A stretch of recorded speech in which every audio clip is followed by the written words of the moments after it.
देखते हैं। तो कल हमने क्वेश्चन 3 दिए थे, आज जो है question number 3। An object is displace from position vector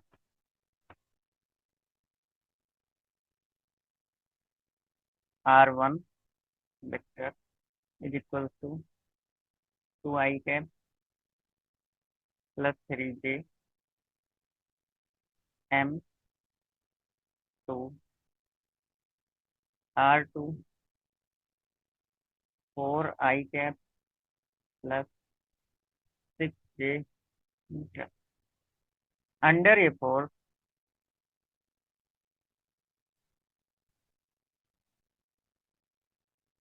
f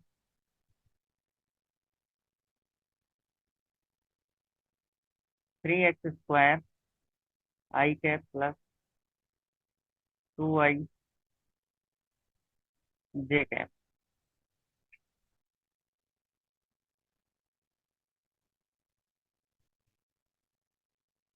Newton. Find the work done by this force. ठीक है, तो वर्क डन निकालना है, पोजीशन वेक्टर आपको दे दिए गए हैं, है ना। तो अब आपको क्या लगा, फोर्स भी दिया गया है, तो आपको डायरेक्ट निकाल देना है ना। लेकिन यहाँ पे आपको वेक्टर के जो रूल्स हैं उनको फॉलो करना पड़ेगा, ऐसे नहीं लगा देना। ठीक है, तो फोर्स कितना दिया गया है, देखो 3x square i cap plus 2i j cap.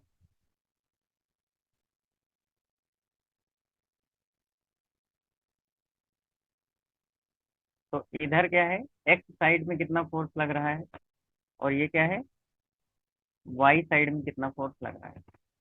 ठीक है, तो r i vector is equal to 2i plus 3j। तो इसका मतलब क्या हो गया, 2, 3, r2 is equal to 4i plus 6j is equal to 4, 6। ठीक है, तो अब इसको जो है आप क्या करो, work done integration f × dx plus fy × dy। ठीक है, तो वर्क डन 2, 3, 4, 6। तो 3x square dx plus 2i dy। ठीक है, तो ये हो गया, ये इंटीग्रेशन हो गया है ना। तो ये क्या है, लोअर लिमिट है, ये क्या है, अपर लिमिट है। ठीक, तो यहाँ से तुम्हारा क्या निकल के आएगा, w is equal to, okay, integration पता है ना। जी सर। बहुत बढ़िया। तो क्या हो जाएगा, पावर में एक जोड़ेंगे और पावर को आगे लाएंगे और पावर को नीचे लाएंगे, है ना। यही तो करेंगे, पावर में एक जोड़ेंगे और नीचे लाएंगे। ठीक है, 3x स्क्वायर होता है, लेकिन क्या है भाई, एक ऐड किया जोड़ के नीचे ले आए, plus 2 square by 2 divided by 2 comma क्या, लोअर लिमिट 3 और अपर लिमिट 4, 6। ठीक, ये क्या हो गया, 4 की power 3 plus 6 square is equal to minus 2 q plus 3 square. ठीक है, तो ये हो जाएगा टोटल कितना, 100 - 17। ठीक है, तो ये करोगे तो आपको 100 मिलेगा, और इसका क्यूब और स्क्वायर करोगे तो 17 आएगा। हम्म, तो टोटल कितना आंसर आया आपका, 83 जूल। ठीक है, तो ये बहुत बढ़िया क्वेश्चन था। ऐसे ही क्वेश्चन मैं एक दूसरा दे करके आपको यहाँ पे छोड़ दूंगा, ठीक है। तो वो क्वेश्चन आप लोगों को खुद लगाना है। ओके, तो क्वेश्चन मैं लिख दे रहा हूँ यहाँ पे। तो क्वेश्चन नंबर, ये था 4, ये हो जाएगा 5। ठीक। ए बॉडी, ये क्वेश्चन समझ में आ गया ना सबको? A body is displaced from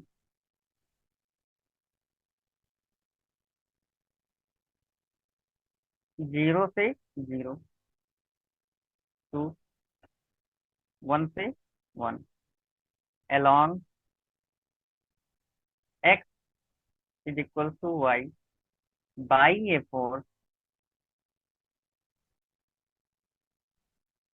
F is equal to x square j plus y n Newton है ना, क्योंकि फोर्स है। The work done by this force will be.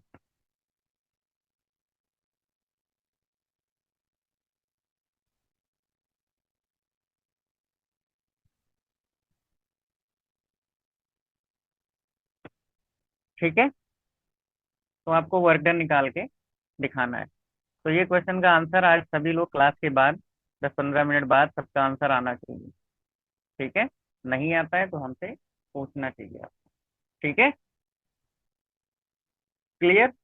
एक दूसरा क्वेश्चन करवा दे रहा हूँ मैं। हम्म, ये नोट कर लेना, वैसे तो मिल जाएगा। दिस इज योर होमवर्क, है ना। Next,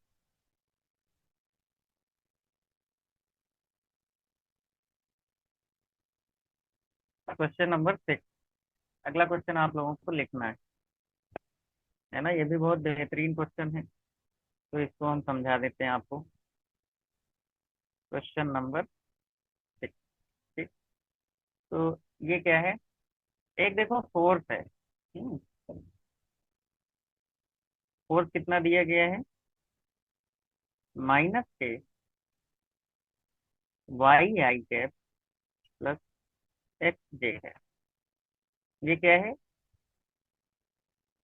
x on particle. ठीक है,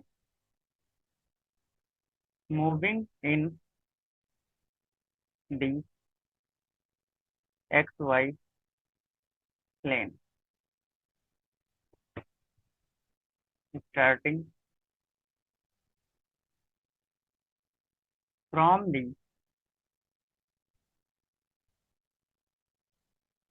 ऑरिजिन द, बहुत बढ़िया क्वेश्चन है ये। ठीक है, the particle is taken along the positive x-axis to the point a comma 0, a comma 0, and then parallel to the y-axis to the point a comma a। देखो ये क्वेश्चन कठिन है, कठिन क्यों ना लगे, है ना। आईआईटी का सवाल है भाई। The total work done by the force F on the particle is. ठीक है, तो ये क्वेश्चन आया था आईआईटी में। आईआईटी कितने लोग जानते हैं? हैं, बोलो। आईआईटी सुना है कभी? Yes ma'am. अच्छा, और बाकी लोग नहीं जानते आईआईटी क्या होता है? आईटी होता है, आईआईटी होता है। तो देखो फोर्स इतना दिया गया है। एक्स वाई प्लेन में है ना, एक बॉडी मूव या पार्टिकल मूव कर रहा है। ठीक। अब ये क्या है, particle is taken along the positive x axis to the point a comma zero, a से zero, then parallel to the y axis. फिर क्या हो गया, वाई एक्सिस के पैरेलल हो गया वो कितना, a comma a, this is a, है ना, मतलब ए से a. Total work done by the force from f on the particle is. ठीक है। अब फोर्स कितना है, एफ है। अब टोटल वर्क डन कितना होगा ये आपको कैलकुलेट करना है। ठीक। तो देखो कैसे कैलकुलेट करते हैं, बहुत बढ़िया क्वेश्चन है। तो देखो ये कैसे ये बोला गया है ना, ये समझ। अगर आपने आईआईटी देखा है, जानते हो, तो ये क्वेश्चन लगा लोगे। अगर आईआईटी का नाम सुना है तो क्वेश्चन लगा लोगे, नहीं नाम सुना है तो नहीं लगा पाओगे। एक्स वाई, नहीं, ये हो गया जीरो। ठीक। तो इस डायरेक्शन में क्या होगा, एफ एक्स, और इस डायरेक्शन में क्या होगा, एफ वाई। ठीक। अब ये हो गया।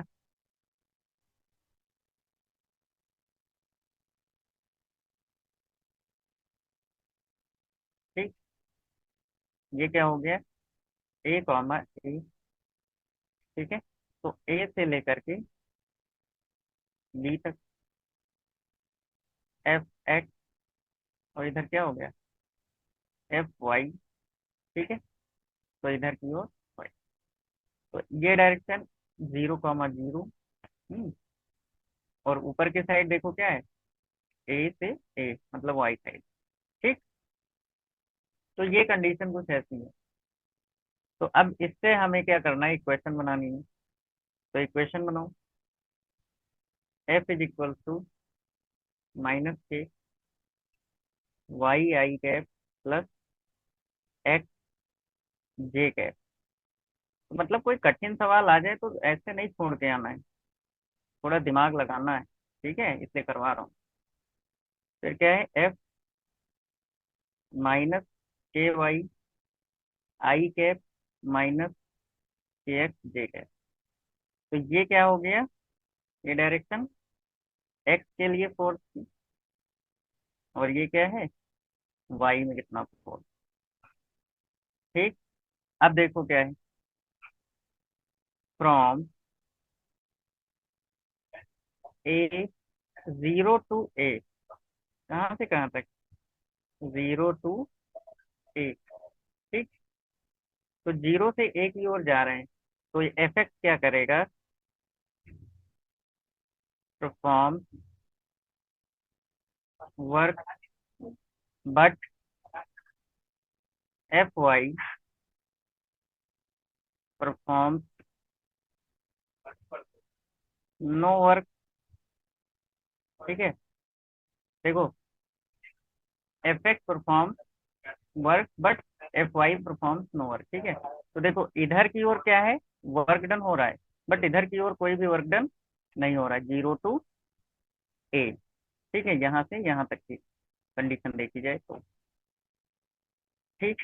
तो W1 क्या हो जाएगा, is equals to f x d x, क्या हो गया, minus k y d x is equals to zero, because y is equals to zero from zero to ए।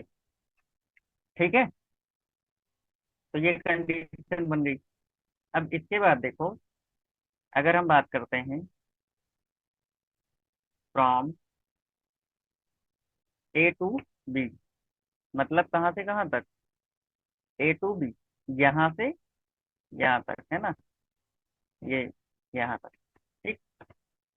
तो यहाँ पे क्या होगा, अब एफ वाई परफॉर्म करेगा work, perform work but F x नहीं करेगा, है ना। तो एफ एक्स जो है, एफ एक्स यहाँ पे फोर्स नहीं लगा रहा है, बट एफ वाई जो है वो फोर्स लगा रहा है। तो यहाँ पे वर्क होगा।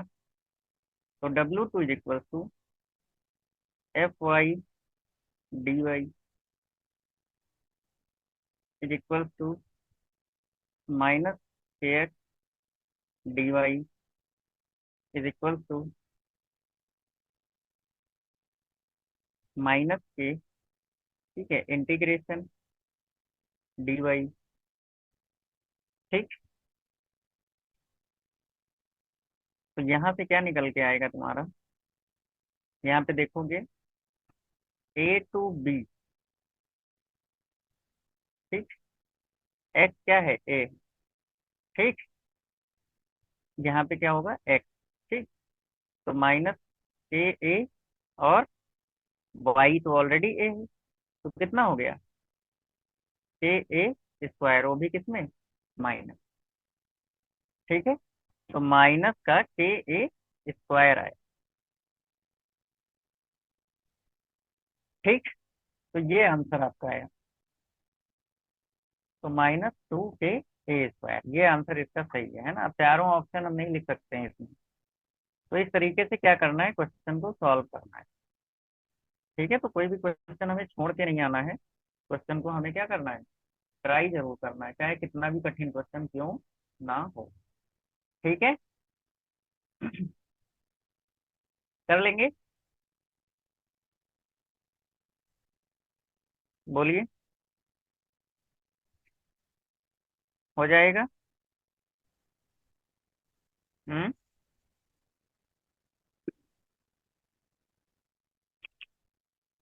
ठीक है। अब चलते हैं आगे। ठीक। अगले पेज। तो अगला क्वेश्चन जो है उसको देख लेते हैं। अगला क्वेश्चन बड़ा बेहतरीन है। हम्म।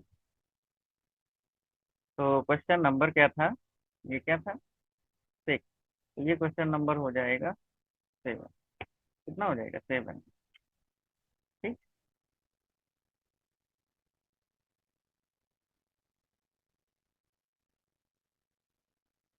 तो ये हो गया 4 न्यूटन। ठीक है। और ये डिस्प्लेसमेंट मीटर में। हम्म। और ये ये ये ये ये। ठीक। तो देखो, ये इस तरीके।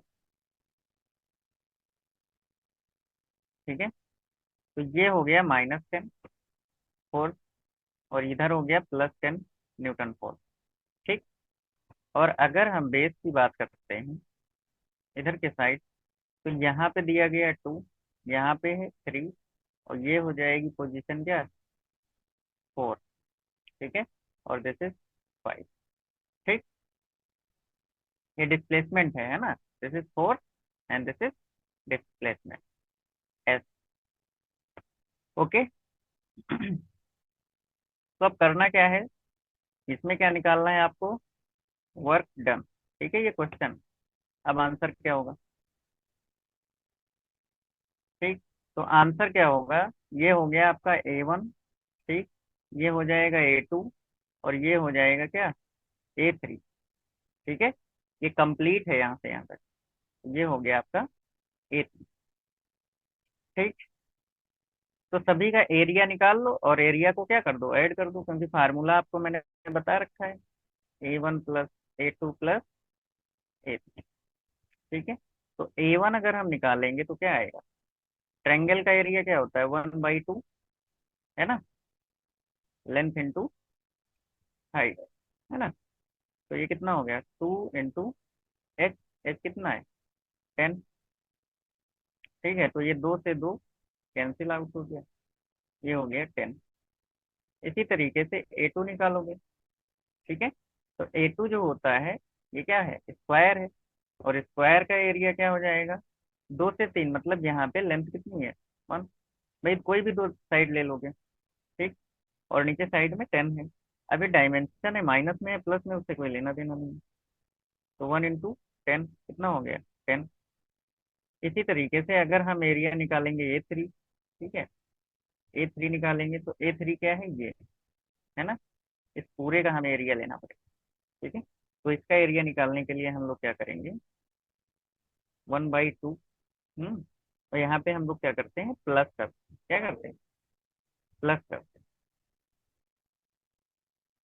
ठीक है, तो 1 + 2, ओके, × 10। तो कितना हो जाएगा? 10/2 × 3 कितना हो जाएगा? 15। हम्म तो यहाँ पे W जो होगा आपका, जो वर्क डन आएगा, वो A1 - A2 + A3 is equal to क्या हो जाएगा? 10 - 10 + 15। ठीक है, तो क्या हो जाएगा? 15 जूल। ठीक है, तो ये ऐसा क्वेश्चन आएगा तो बहुत आसानी से आप कर लोगे, है ना, क्योंकि ये तो बहुत सिंपल क्वेश्चन है और ऐसा क्वेश्चन आता है। ठीक है, विभा समझ में आया? Yes sir. अंशिका, प्रतिमा। जी सर। ठीक है, तो फिजिक्स भी कठिन नहीं होती है, हम लोगों को बस समझने की जरूरत है और ढंग से समझने की जरूरत है ना, टाइम देना पड़ता है। फिजिक्स में टाइम लगता है ना।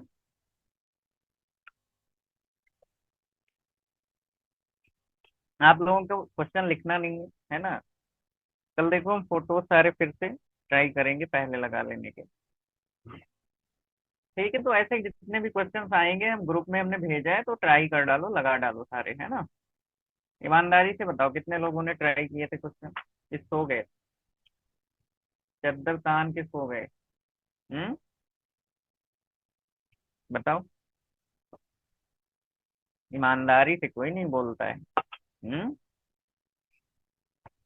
और जब सिलेक्शन नहीं होगा सर, हमने तो बहुत पढ़ा था, आपने ढंग से नहीं पढ़ाया। हम्म दुनिया भर की कमियां गिनाएंगे फिर, है ना, यही होता है ना। बोलो। चलो,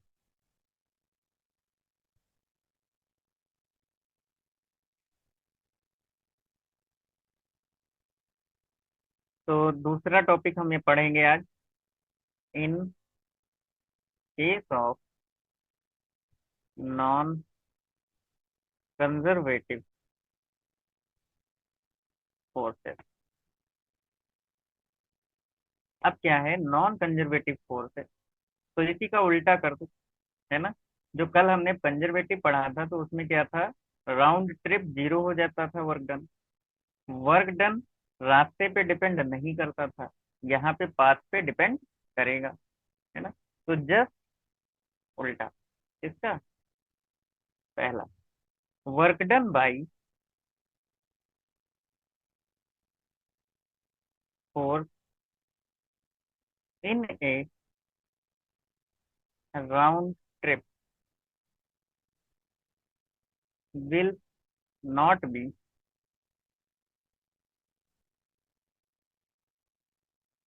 जीरो। तो यहाँ जीरो नहीं होगी। वर्क डन फोर्स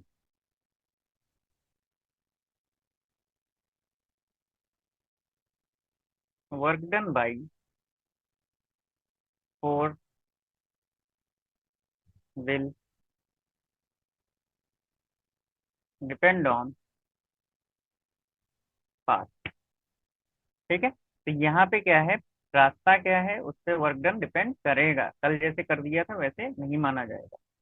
ठीक है, तो एग्जाम्पल ले लो इसके, क्या क्या एग्जाम्पल आएंगे? Frictional force, air resistance, viscous force are non conservative, are non conservative, इन्हीं को हम ड्रैग फोर्स क्या कहेंगे, ड्रैग फोर्स, ठीक है, ठीक है, तो ये भी आता है। क्लियर। Yes, sir. अब एक एग्जांपल लेते हैं, है ना, ऐसे नहीं समझ में आएगा। एग्जाम्पल,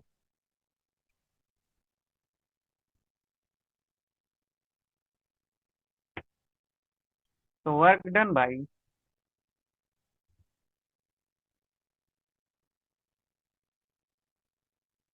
काइनेटिक फ्रिक्शन, क्या, work done by kinetic friction, ठीक है। तो क्या हो जाएगा, जैसे एक डायग्राम बनाते हैं, बिना डायग्राम के फिजिक्स पढ़ने में मजा ही नहीं आता, है ना। मेरी खुद की कॉपी में मेरे डायग्राम अच्छे नहीं बनते हैं। हम्म, लेकिन जब मैं पढ़ाता हूँ आप लोगों को तो डायग्राम बन जाते हैं, है ना। अच्छे नहीं बनते, पेंसिल से डायग्राम मेरे अच्छे नहीं बनते, पेन से बनते हैं। सर उल्टा उल्टा बातें कर रहे हैं आप, हैं। लोग पेंसिल से अच्छे डायग्राम बनाते हैं, इरेज भी कर सकते हैं, नहीं। ए से बी, तो यहाँ से यहाँ तक का जो डिस्प्लेसमेंट है दैट इज एफ। और इसका जो मोशन है, देखो मैं मोशन दिखा दे रहा हूँ इसमें कैसे करना है। ये देखो, ये जो मोशन है ब्लॉक का, ये ऐसे जा करके एक्चुअली ये हो गया, ये समझ रहे हो बात को। तो मोशन जो है ऐसे गया, है ना, ये ब्लॉक, और ऐसे जा करके लौट आया, ठीक। तो चल रहे हैं ना, तभी तो काइनेटिक एनर्जी लगेगी, बिना चले काइनेटिक एनर्जी नहीं मानी जाएगी, ठीक है। तो इधर की ओर जो फोर्स लग रहा है ना, म्यू के आर, ठीक। और अब जो है इधर की ओर मोशन हो रहा है। देखो जो फ्रिक्शन होता है वो हमेशा अपोजिट लगता है। आप आगे की ओर जाएंगे तो फ्रिक्शन जो आपके पैरों पे लग रहा है धरती से, वो पीछे की ओर लगता है, ठीक है। तो ये समझो आप धरती को धकेल के आगे बढ़ रहे हो, ठीक है। तो इधर की ओर अब क्या हुआ भाई, बॉडी आगे जा रही है, मोशन इधर हो रहा है, ठीक। तो फ्रिक्शन कितना लगेगा, उतना ही लगेगा, लेकिन अपोजिट में लगेगा, समझे, बोलो, ठीक है। और इसके ऊपर, ब्लॉक के ऊपर क्या होता है भाई, नीचे की ओर तो mg फोर्स लग रहा होता है, लेकिन रिएक्शन फोर्स कैसे लग रहा होगा, ऊपर की ओर, है ना। आर फोर्स रिएक्शन जो होता है वो क्या होता है, ऊपर की ओर लग रहा होता है, ठीक है। तो इसीलिए म्यू के इंटू आर लिखा जाता है। क्लियर। तो डायग्राम समझ में आ गया, तो अब हमारी समझ में आ जाएगा कि हमें करना क्या है, ठीक। देखो कैसे,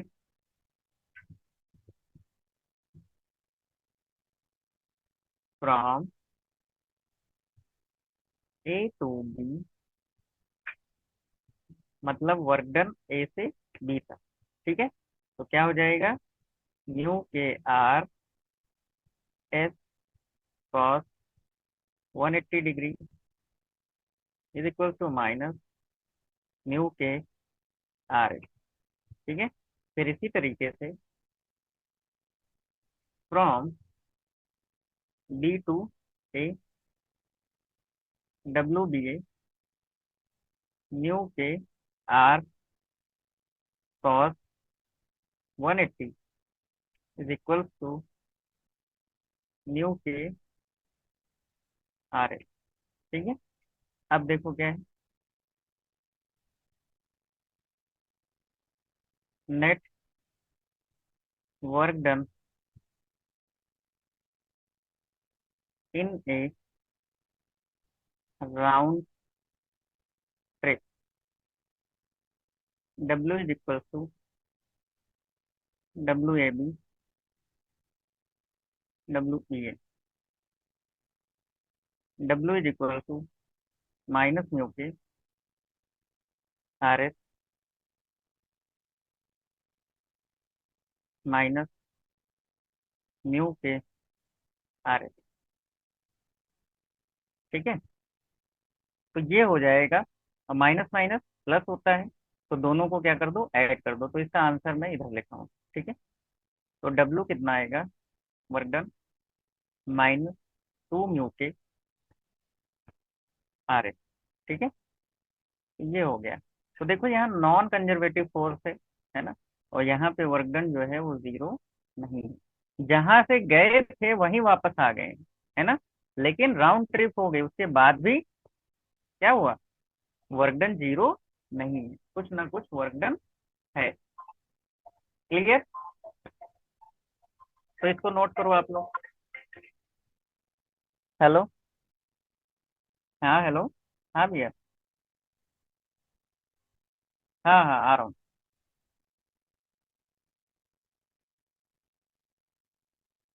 ठीक है, Yes, समझ sir. गए। तो ये क्वेश्चन देखो बहुत बढ़िया है, ऐसा रिलेशन आएगा तो आप उसको क्या कर देना, टिक कर देना। अब यहाँ पे देखो गड़बड़ क्या हुआ, आर गायब किया, तो म्यू के आर एस होता है। अरे पहले लिख गया, कोई बात नहीं, है ना। तो चलते हैं अगले पॉइंट पे। ठीक है, तो अगली हेडिंग है work done by kinetic friction on variable track. सारे केस जो एनसीईआरटी में दिए गए हैं, हम उन सभी केसेस को समझेंगे अच्छे से, है ना। देखो,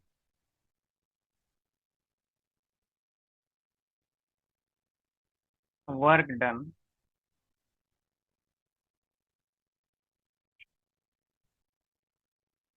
work done by kinetic friction on variable track. ठीक है, तो वेरिएबल ट्रैक पे क्या है, काइनेटिक फ्रिक्शन हमें देखना। ठीक है, तो देखो दो पॉइंट है हमारे पास। एक ऐसा है, हॉरिजॉन्टल ट्रैक है। कैसा है, हॉरिजॉन्टल ट्रैक। और एक ट्रैक कैसा है हमारा, वर्टिकल ट्रैक। ठीक है, तो ये है। अब देखो,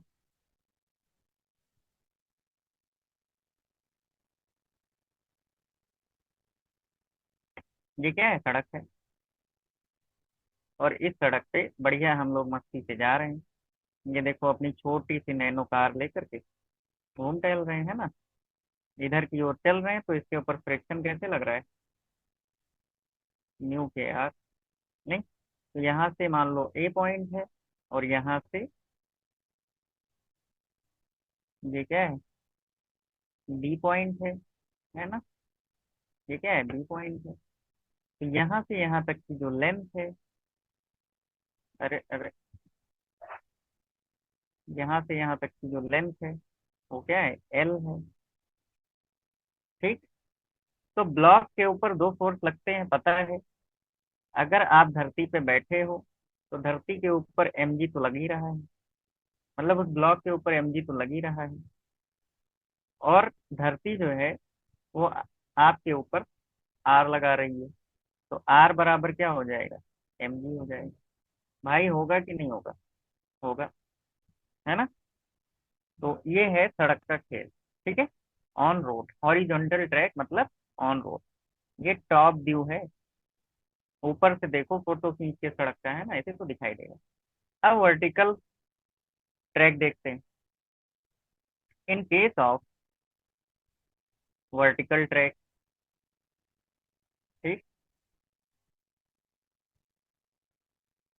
ओके,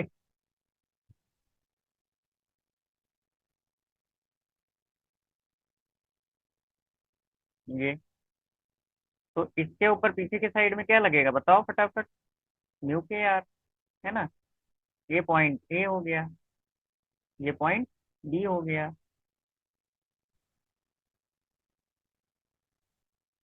ये हो गया h, and this is x. Hmm, ये साइड क्या हो गई, एक्स की हो गई, and this is h side. Understand. Okay. तो ये है वर्टिकल ट्रैक और ये है कैसा, हॉरिजॉन्टल। तो नेट वर्क डन की बात की जाए, net work done, net work done by kinetic friction in moving body A to B. ठीक है। तो डब्ल्यू इज इक्वल टू क्या हो गया, minus mu K R L. ठीक है। तो डब्ल्यू क्या हो जाएगा, माइनस म्यू के एम जी एल। ठीक है। तो एल क्या है, टोटल पाथ लेंथ है। भाई एल क्या है, टोटल पाथ लेंथ। ठीक है। अब इसी तरीके से इधर क्या हो जाएगा, net work done by kinetic friction in moving body from A to B. ठीक है। तो डब्ल्यू जो हो जाएगा वो क्या होगा, माइनस म्यू के एम जी एक्स। ठीक है। ये एक्स। ठीक है। माइनस म्यू के एम जी, भाई एम जी तो लगेगा ही लगेगा, है ना। तो ये हो जाएगा। यहाँ पर टोटल पाथ लेंथ क्या है, एक्स है। भाई ऊपर से चले देखो, ऊपर से चले आप, इधर से अगर ऐसे चलोगे तब भी आप यहाँ बी पॉइंट पे आ जाओगे, है ना। और ऊपर से चलोगे ऐसे तब भी यहाँ आ जाओगे बी पॉइंट पे। तो आपने टोटल डिस्प्लेसमेंट कितना लिया, टोटल रास्ता कितना चले, नेट एक्स से ही तो चले। तो टोटल पाथ लेंथ इसमें ये हो जाएगी, है ना। तो ये ध्यान रखना है। इसीलिए ये सब ऐसे क्वेश्चन आते हैं थोड़ा फंसाने वाले आप लोगों को। बाकी कोई बड़ी बात नहीं है, बहुत सिंपल क्वेश्चंस होते हैं जो आप लोग आसानी से निकाल सकते हैं। ठीक है। तो आज यहीं तक रखेंगे और हम क्वेश्चंस भेज देंगे, आप लोग क्वेश्चंस लगाइएगा। फिजिक्स में जानबूझ के थोड़ा थोड़ा मैं पढ़ा रहा हूँ ताकि एकदम से आप लोगों के ऊपर वर्कलोड ना पड़े। ठीक है। बाकी जितना आप लोगों ने ऑलरेडी पढ़ रखा है वही सब रिवाइज करो अभी, है ना। ज्यादा कोर्स हो जाएगा और आप लोग रिवीजन नहीं कर पाते हो, फिर हम पढ़ाते ही रह जाते हैं, है ना। तो इतना काफी है आप लोगों के लिए, इतना ही तैयार कर लो, बहुत है। पेपर आपका कब है, 5 जून को, है ना। बोलो। नो सर, 14 जून को है। अच्छा सर, तब तो आपके पास बहुत ही टाइम है, टाइम ही टाइम है, ये लो ये लो। नहीं, तो भाई 1 हफ्ते का टाइम मिल जाएगा आपको थोड़ा और पढ़ने का। तो एकदम लगे रहो, है ना। क्वेश्चंस बायो के कभी गलत नहीं करने हैं, है ना। केमिस्ट्री और फिजिक्स में भी अच्छे से ध्यान से करेंगे तो निकल ही जाएगा। ठीक है। कोशिश ये रखनी है कि 100 नंबर से कम कभी आए ही ना। हम्म क्योंकि फीस का कोई इशू अब बचा नहीं है ना। गवर्नमेंट की फीस और प्राइवेट की फीस, कुछ इंस्टीट्यूट को छोड़ दिया जाए, केजीएमसी की फीस तो देखो वो प्राइवेट वाली ही लेते हैं, है ना। 40,000 सबकी उन्होंने लगा रखी है ट्यूशन फीस। ठीक है, चाहे एमबीबीएस हो चाहे वो नर्सिंग का हो।